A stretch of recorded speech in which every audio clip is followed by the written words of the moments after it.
Masturbation. ఈ మాట వినగానే చాలామందికి ఒక చిన్న ఆక్వర్డ్ ఫీలింగ్ వస్తుంది.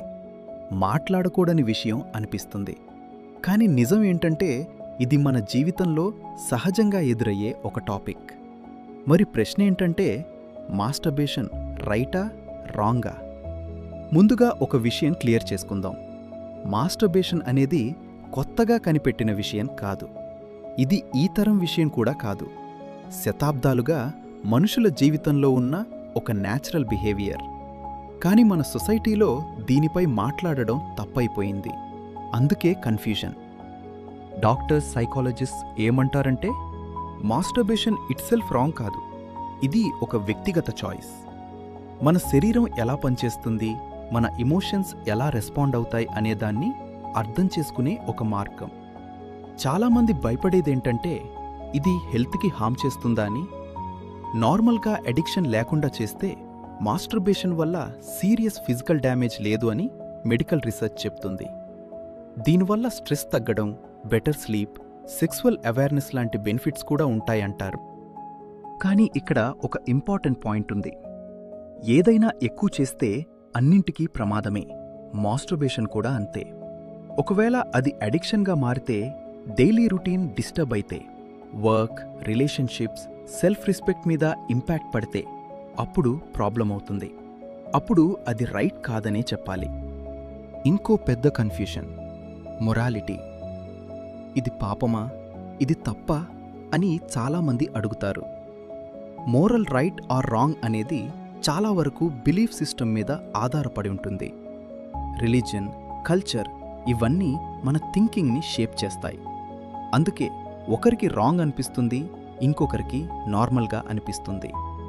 కానీ ఒక విషయం మాత్రం క్లియర్, ఇది ఎవరికీ హార్మ్ చేయని వ్యక్తిగత చర్య. కాన్సెంట్ ఇష్యూస్ లేవు, దుర్వినియోగం లేదు.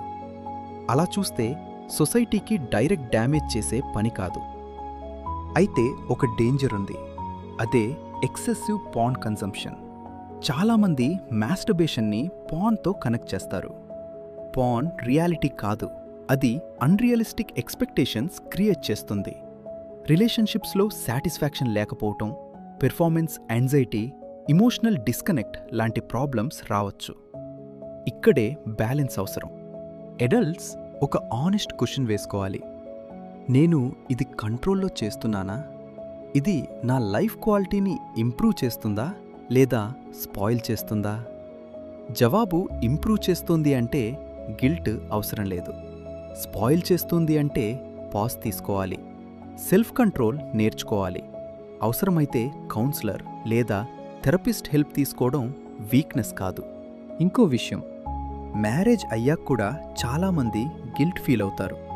కానీ మ్యారేజ్ అనేది ఇంటిమేసీకి ఎండ్ కాదు, సెల్ఫ్ అవేర్నెస్కి ఎండ్ కాదు. ఓపెన్ కమ్యూనికేషన్, అండర్స్టాండింగ్ ఉంటే అన్నెసెసరీ షేమ్ తగ్గుతుంది. చివర్గా ఒక simple truth, masturbation neither completely right నార్ కంప్లీట్లీ రాంగ్. అది ఎలా, ఎందుకు, ఎంతవరకు చేస్తున్నామన్నదే మ్యాటర్. మన సొసైటీలో సైలెన్స్ ఎక్కువ, అవేర్నెస్ తక్కువ. సైలెన్స్ వల్ల ఫియర్, ఫియర్ వల్ల గిల్ట్, గిల్ట్ వల్ల మెంటల్ స్ట్రెస్. నాలెడ్జ్ ఉంటే క్లారిటీ వస్తుంది, క్లారిటీ ఉంటే బ్యాలెన్స్ వస్తుంది. మన శరీరం మనది, మన మనసు మనది. కానీ సెల్ఫ్ రెస్పెక్ట్, డిసిప్లిన్ కూడా మన బాధ్యత. రైట్ ఆర్ రాంగ్ అనే లేబుల్ కంటే హెల్దీ ఆర్ అన్హెల్దీ అనే ప్రశ్న అడగడం మంచిది. అదే మెచ్యూరిటీ, అదే రియల్ అడల్ట్ థింకింగ్.